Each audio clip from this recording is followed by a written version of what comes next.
안녕하세요. 부자오빠입니다. 오늘은 제가 주린이 분들을 위해서 미국 주식의 기초를 좀 잡아드리겠습니다. ETF에 대해서 제가 말씀을 드릴 건데요. 그 전에 잠깐 미국의 3대 지수에 대해서 말씀을 드리고 넘어가겠습니다. 아주 쉽고 간단하니까요. 잠깐만 집중하시면 됩니다. 세 개만 아시면 됩니다. 다우존스, 나스닥, S&P 500입니다. 먼저 다우존스부터 보시면요. 역사가 가장 깊습니다. 뉴욕 증권거래소에서 거래되는 30개 초우량주를 얘기합니다. 그런데 좀 이상한 게 있죠. 우리가 항상 다우부터 얘기를 하는데 고작 30개 회사밖에 되지 않습니다. 미국만 해도 수천 수만 개의 회사가 있을 텐데 이 30개의 회사로 미국 증시를 대표할 수 있을까요?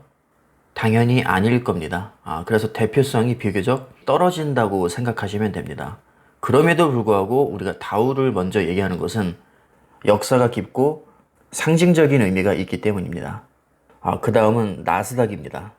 제가 개인적으로 이 세 개 중에 나스닥을 가장 중점적으로 봅니다. 왜냐하면 제가 좋아하는 기업들이 나스닥에 가장 많이 있기 때문입니다. 나스닥은 미국에 상장된 기술주 중심의 벤처 회사들로 주로 이루어져 있습니다. 근데 나스닥에는 미국 기업뿐만 아니라 다른 나라의 기업도 상장을 할 수 있습니다. 제가 오늘 확인한 바로는 대략 2660개 정도의 회사가 있는 것 같습니다. 어떤 회사들로 이루어져 있는지는 뒤에 가서 제가 다루겠습니다. 그 다음에 S&P 500 지수가 있습니다. 이 S&P 500이 말이 조금 어려운 것 같지만 별거 아닙니다, 여러분. 세계 3대 신용평가사 하면 무디스, 스탠더드 앤 푸어스, 그리고 피치가 있습니다. 자, 이 중에 하나인 미국의 스탠더드 앤 푸어스에서 500개 기업을 선정해서 S&P 500 지수로 만든 겁니다. 여기서 S&P는 스탠더드 앤 푸어스의 약자라고 생각하시면 됩니다. 이 셋 중에서 미국 증시를 가장 대표하는 지수는 개인적으로는 S&P 500 지수라고 봅니다. 나스닥은 기술주 중심의 벤처 회사들로 주로 이루어져 있기 때문에 대표성은 좀 떨어지는 편이고요. 다우존스는 기업 수가 너무 적습니다.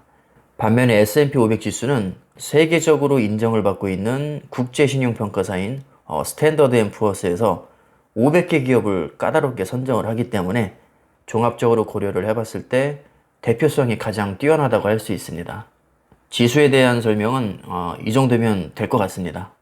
제가 굳이 이 3대 지수를 설명을 드린 이유는 바로 이 QQQ라는 ETF가 나스닥을 중심으로 100개의 기업을 선정한 그런 대표 ETF이기 때문입니다. 그러니까 이 QQQ라는 ETF를 이해하기 위해서는 나스닥을 먼저 이해를 해야 된다는 겁니다. 방금 말씀드렸다시피 이 나스닥이라는 것은 벤처기업 중심의 기술주입니다. 그렇다고 벤처기업만 있는 건 아니고요. 시가총액 1000조가 넘는 초우량주들도 상당수 포진해 있습니다. 제가 1년을 기준으로 해서 다른 ETF와도 비교를 해봤습니다. S&P 500을 추종하는 SPY, SPYG, 그리고 다우존스 지수를 추종하는 DIA까지 이렇게 비교를 해봤는데요. 1년 수익률을 놓고 보면 나스닥을 추종하는 QQQ의 수익률이 가장 높습니다. 그 다음이 SPYG, SPY, DIA 순으로 1년 수익률이 이렇게 나오고 있습니다. 1년만 놓고 봤을 때는 나스닥 중심의 QQQ가 가장 높고요. 다우존스 중심의 DIA가 수익률이 가장 떨어집니다. 현재 QQQ ETF 한 주당 가격이 $266입니다. 환율 계산기로 입력을 하시면 바로 아실 수 있는데요. 대략 32만원 정도가 나오네요. 그러니까 32만원이면 나스닥에 상장되어 있는 가장 뛰어난 100개의 기업을 동시에 살 수 있는 겁니다. 그 다음에 S&P 500을 추종하는 대표적인 ETF SPY를 보겠습니다. 일단 SPY 현재 주당 가격이 $324입니다. 이것을 하나로 또 계산을 하면 약 39만원 정도가 됩니다. 그러니까 39만원이면 S&P 500에 상장되어 있는 여러 가지 기업을 내가 한 번에 매수를 할 수 있는 겁니다. 자, 그 다음에 역시 S&P 500을 추종하는 SPYG라는 ETF입니다. 똑같은 S&P 500을 추종하지만 성격이 조금 다른 겁니다. 구체적인 종목 구성은 제가 뒤에서 또 설명을 드리겠습니다. SPYG의 가장 큰 장점은 자, 보시다시피 47.79달러밖에 되지 않습니다. 가격이 굉장히 저렴하죠. 그래서 투자금이 넉넉하지 않으신 분들은 이 SPYG도 굉장히 좋은 선택이 될 수 있습니다. 47.79달러를 우리나라 돈으로 환산을 하면 대략 58,000원 정도가 됩니다. 굉장히 저렴하죠. 거의 삼성전자 한 주와 비슷한 가격입니다. 요즘에 SPYG ETF가 굉장히 인기가 많습니다. 안정성도 뛰어나고요. 여러 면에서 굉장히 좋은 ETF입니다. 조금만 검색을 해보시면 자료는 아마 차고도 넘치게 나올 겁니다. 자, 그 다음에 다우존스 지수를 추종하는 DIA라는 ETF입니다. 뭐 가격이 싸지는 않습니다. 266달러인데요. 하나로 환산을 하니까 대략 32만원 정도가 나옵니다. 그러니까 32만원이면 다우존스에 속해 있는 여러 가지 기업을 한 번에 매수하는 그런 효과가 있습니다. 여러분들이 만약에 미국 주식을 거래하실 때 증권사 어플로는 15분 지연된 결과만을 보게 됩니다. 그래서 따로 추가금을 내지 않고 거래를 하실 때는 현재의 주가와 증권 어플로 보는 주가는 차이가 있을 수밖에 없습니다. 그래서 어플의 현재가를 보고 내가 매수가를 때려버리면 체결이 되지 않는 경우가 꽤 있습니다. 그래서 반드시 실시간으로 확인을 하셔야 되는데 가장 쉬운 방법은 구글에서 그냥 검색을 하는 겁니다. 예를 들어서 내가 애플 주식을 사고 싶다 하면 애플 주식 이렇게 검색을 하시면 실시간으로 현재 주가가 반영이 됩니다. 약간의 시간차는 있을 수 있는데 거의 실시간 반영이 되는 것을 제가 확인을 했습니다. 자, 그 다음에 또 하나의 방법이 있습니다. 바로 CNBC라는 사이트인데요. 저는 개인적으로 여기를 이용하고 있습니다. 네이버에 그냥 CNBC라고 검색을 하시면 cnbc.com이라는 사이트가 있습니다. 클릭해서 들어오시고 오른쪽 윗부분에 돋보기 모양 있죠? 여기에 그냥 검색을 하시면 바로 실시간 시세를 확인할 수 있습니다. 여기에 검색하실 때는 한글로 입력하지 마시고 구글에 미리 내가 사고 싶은 주식이 애플이라면 애플 주식 이렇게 한글로 검색을 하시고 영어로 된 티커가 있습니다. 그 알파벳을 확인을 하시고 티커를 입력을 해주시면 됩니다. 예를 들어서 애플의 티커는 AAPL입니다. 그러니까 구글에 한글로 먼저 애플 주식 이렇게 검색을 해서 AAPL이라는 티커를 알아내시고 그 다음에 CNBC라는 사이트에서 AAPL을 입력을 하시면 됩니다. 이게 귀찮으시면 그냥 구글에서 하셔도 됩니다. 저는 개인적으로 세부적인 정보도 확인을 할 수 있기 때문에 CNBC를 선호하는 편입니다. 제가 확인을 해보니까 구글과 CNBC도 약간의 시간차가 있긴 합니다. 근데 그 시간차가 그렇게 크지는 않더라고요. 자, 여러분들도 실험적으로 한번 해보세요. 재밌습니다. 이렇게 하나하나 알아나가는 맛이 쏠쏠합니다. 여러분들 절대 오해하시면 안 될 게 저도 고수가 아닙니다. 저도 여러분들과 비슷한 일반인이고요. 쥐린입니다. 저도 모르는 거 투성이라 요즘에도 계속 매일 공부하고 있습니다. 자, 그러니까 초보인 저를 절대 그대로 따라하지 마시고요. 여러분들의 판단하에 모든 것을 결정하시기 바랍니다. 그리고 이 ETF라는 것은 개별 종목처럼 그 ETF 이름을 쓰면 바로 매수를 할 수 있습니다. 예를 들어서 내가 SPY라는 ETF를 사고 싶으면 그냥 검색어에 SPY라고 치면 바로 검색이 됩니다. 그럼 그것을 삼성전자 한 주 사듯이 그냥 매수를 때리면 바로 매수가 됩니다. 그러니까 절대 어려운 게 아닙니다. 조금만 해보시면 금방 익숙해질 겁니다. 그럼 이번에는 각각의 ETF의 세부 종목을 보겠습니다. 먼저 다우존스 중심의 DIA라는 ETF를 보겠습니다. 가장 비중이 높은 10개의 기업을 보니까 애플, 유나이티드 헬스그룹, 홈디포, 골드만삭스, 비자, 맥도날드, 마이크로소프트, 3M, 존슨앤존슨. 자, 이렇게 우리가 익히 알고 있는 기업들이 상당 부분 차지하고 있습니다. 그러니까 이 ETF라는 것은 기본적으로 초우량주로 구성이 되어 있습니다. 좀 더 정확히 말씀드리면 제가 지금 말씀드리는 ETF가 주로 초우량주로 구성된 굉장히 안정성 측면에서 검증이 된 그런 ETF라고 생각하시면 됩니다.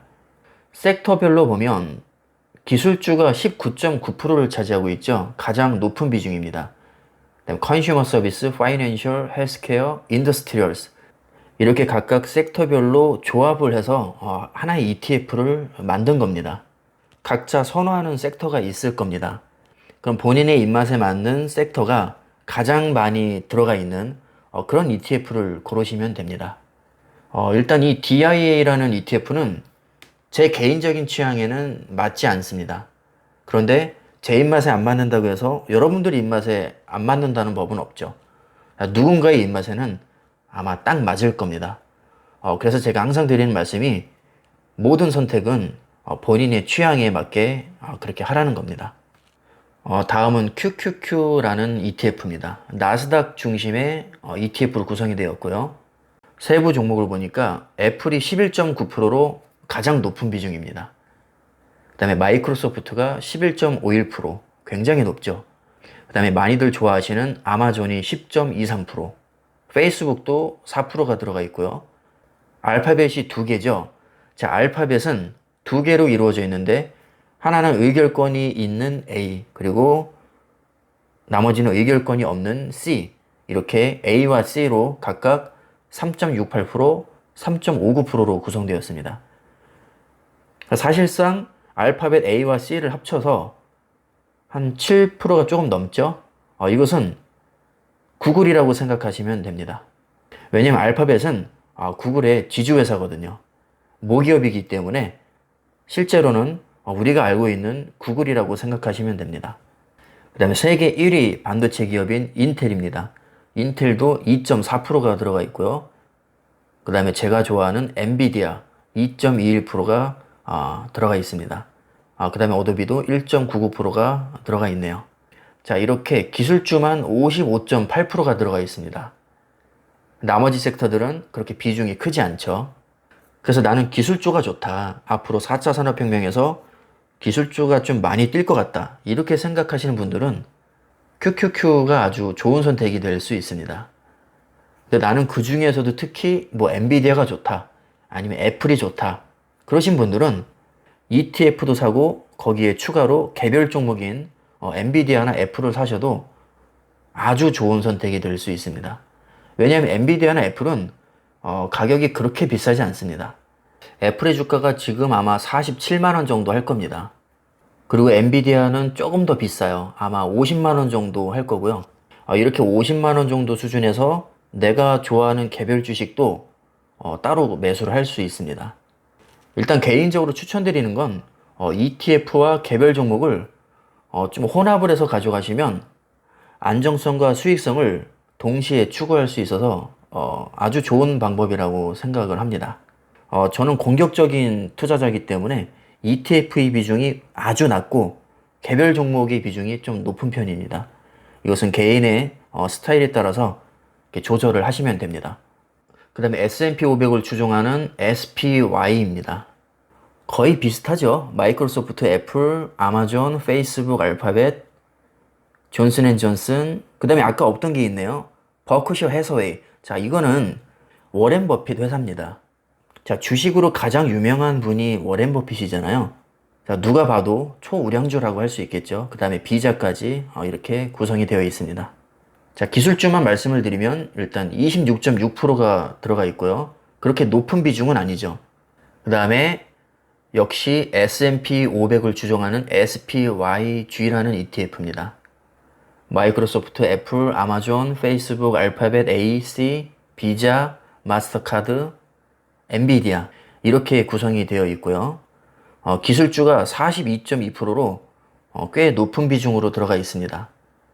자, 그러니까 같은 S&P 500 기반이지만 성장주에 중점을 둔 SPYG가 기술주의 비중이 조금 더 높다고 생각하시면 됩니다. 자, 느끼셨겠지만 이 ETF라는 것이 별거 아닙니다. 여러 가지 종목을 하나로 모아놓은 건데 조금씩 특색이 다를 뿐입니다. 자, 이 중에 뭐가 제일 좋을까요?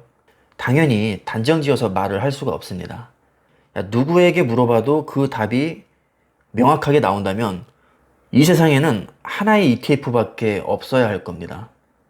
좋고 나쁜 게 아니라 그때그때 수익률은 달라질 수 있고요. 또 사람의 취향에 따라서 선택이 달라질 수 있습니다. 어떤 사람은 성장주보다는 배당주가 더 좋을 거고, 어떤 사람은 기술주보다는 헬스케어에 더 관심이 많을 겁니다. 각각의 입맛에 맞게 선택을 잘 하시면 되겠고요. 자, 이렇게 간단하게 ETF에 대해서 정리를 해봤는데요. 도움이 되셨길 바라겠습니다. 오늘 영상은 여기까지 하겠습니다. 감사합니다.